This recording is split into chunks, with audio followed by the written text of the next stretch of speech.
Coming up today, you're going to learn to shoot your camera in manual mode. Stop! There's nothing scary about it. In fact, it's simple. Actually, all you have to do is copy my settings to your camera and then just leave it alone. And trust me, it doesn't matter if you're shooting a Canon, a Sony, a Nikon, a Panasonic, a Fujifilm, an Olympus. These settings are going to work great. Plus, I use the same settings on all different types of cameras, like the camera I'm shooting on now, my GoPro, my drone, even my phone. Welcome to the channel. If you've been here before, thanks for coming back. I appreciate it. If you're brand new to the channel, welcome. I'm glad you're here. My name is Bo, and I know video. And I'm going to help you become a video pro, even if you're just starting out.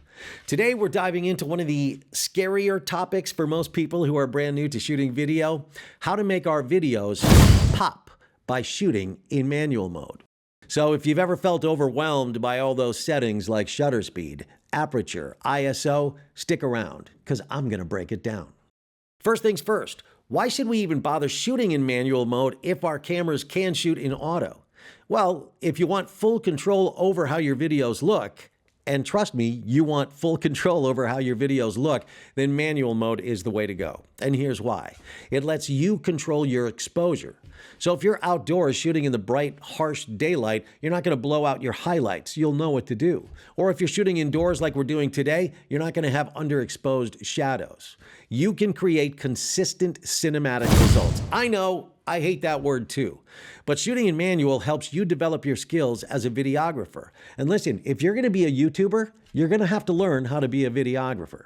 By the end of this tutorial, you're going to know exactly how to set your camera up just like a pro. So grab your camera, because here we go.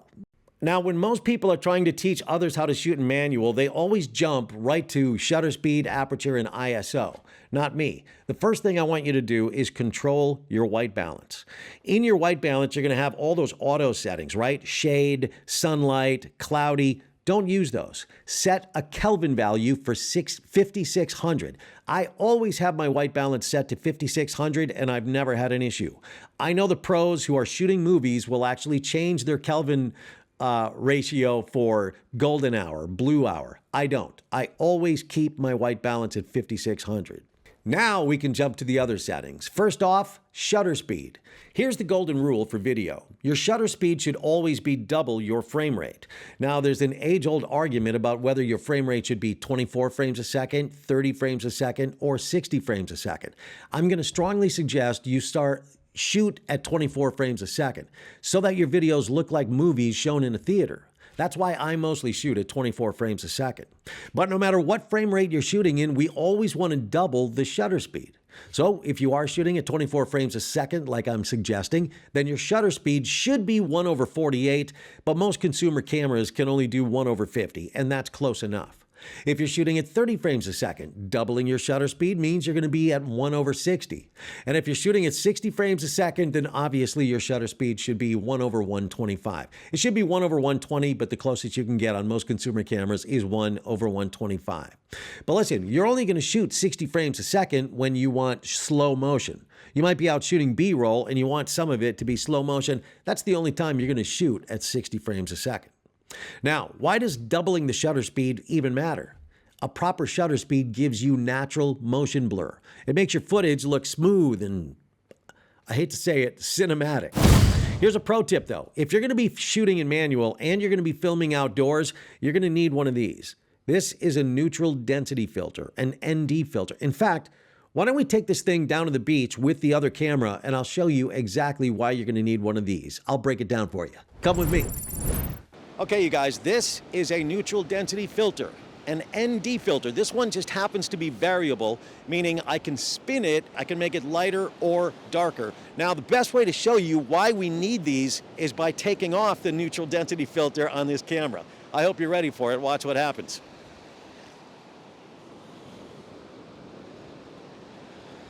Oh my God. You cursed rat! Look what you've done!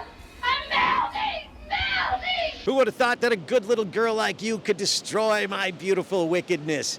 Melting. I'm melting. All right, let's put it back on. Now, another great way to show you why we use ND filters, let me spin the camera around and point it at the sun, show you what's up. Oh boy. Oh, that is bright. That is bright and harsh. But yet I'm still shooting at 1/50, f2.8, and I've got my ISO set to 200. Let's dial that down to 100 because we can. 100. There we go. So I can shoot at f2.8. That means I'm going to get, well, I'm not going to get beautiful bokeh with a 16mm lens, but my shot is going to look awesome because of the ND filter. Get one for yourself. Now, let's go back upstairs. Again, how much money you spend is none of my business, but you're going to regret buying one for 20 bucks or 40 bucks. Trust me on that. All right, part 2 of the exposure triangle is going to be aperture, controlling light and your depth of field. Aperture determines how much light enters the lens, which then gets onto the sensor of your camera. But it also affects depth of field.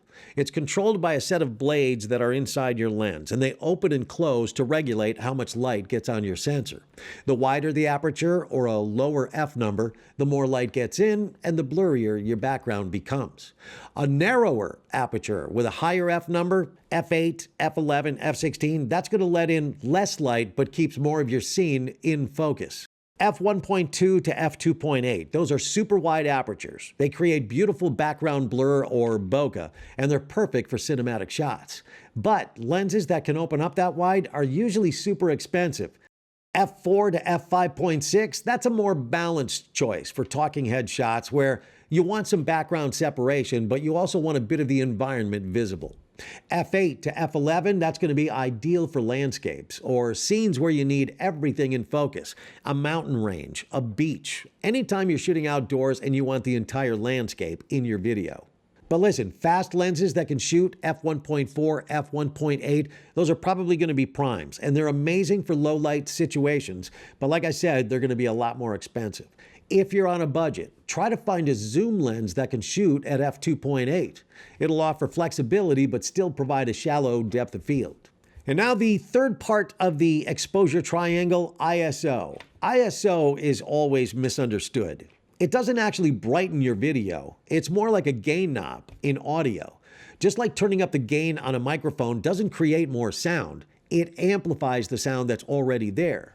Increasing your ISO doesn't add more light, it boosts the signal from your camera's sensor. The higher the ISO, the more the amplification, but also the more noise or grain gets into your footage. ISO 100, that's as low as most consumer cameras can go. The pro level stuff can do 50, but you want to try and keep your ISO as low as possible for the cleanest image quality. So if you're outdoors in the bright, harsh daylight, go as low as you can go, 100. But ISO 400 to 800, that's going to work well for indoor shooting like we're doing today, even with these softbox lights.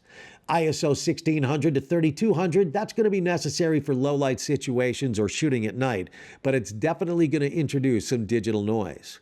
ISO 3200 and beyond, definitely going to bring excessive grain, but some cameras can actually handle higher ISOs better than others. Full frame cameras, for instance, they can handle way higher ISOs than crop sensor cameras, although today, almost all the cameras are handling higher ISOs much better than they did 5 years ago. So if your video looks too dark, don't just crank up your ISO. Instead, try adding more light to the scene like we're doing with these softboxes, or adjusting your aperture to let more light in.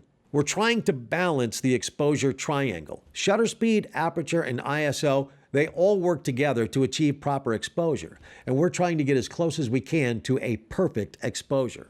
Here's how to balance them. If it's too bright, narrow your aperture with a higher f number or lower your ISO. If it's too dark, widen your aperture, let more light in, or increase your ISO, but do that cautiously. Think of it like mixing audio levels. You adjust one setting and compensate with another just to keep everything balanced out. Here's a couple practical scenarios. Outdoor daylight, in the middle of the day, harsh sun, your shutter speed is always going to be 1/50. But now your aperture should be at f8, f11, f16. Everything is going to be in focus, and your ISO all the way down to 100. Indoor shots like this, your shutter speed still is going to be 1/50, but now you can open up that aperture to f2.8 or f1.8. Your ISO is probably going to be somewhere around 400. But then low light situations or shooting at night, again, your aperture is going to be 1/50. But now you can really open up that aperture, f1.8, f1.4. If you have a lens that does f1.2, great. Now your ISO is going to be somewhere between 800 and 1600. And that, my friends, is the exposure triangle. Before we wrap up, let's recap. Shutter speed should always be double your frame rate. Aperture controls depth of field and light, how much light gets onto your sensor. Wider apertures mean better low light performance, but they're going to cost a hell of a lot more. And finally, ISO works like a gain knob. The higher the ISO, the more noise and grain you're going to have in your footage. So try to keep it as low as possible. And remember, I know this is going to be a very boomer-esque thing to say, but practice always makes perfect. Don't be afraid to experiment and find what works best for your style. Now, I know that's a lot of information being thrown at you, so if you have any questions at all, just leave them down below. I'll be sure to answer every one of them. Now look, most of the time you're going to be shooting A-roll or regular motion video like we're doing right now. But sometimes you're going to be outdoors shooting B-roll and you're going to want to add some slow motion to add a little cinematic quality to your video. What's the difference and when would you shoot either? That's what I'm going to show you in this video right here. If you got any value out of this video, please do me a solid, hit that like button. I sure would appreciate it. And for more tips on shooting beautiful video, consider subscribing to the channel. My name's Bo, and I gotta go. I will see you in that next video. Thanks for watching, you guys. Good luck. Take care.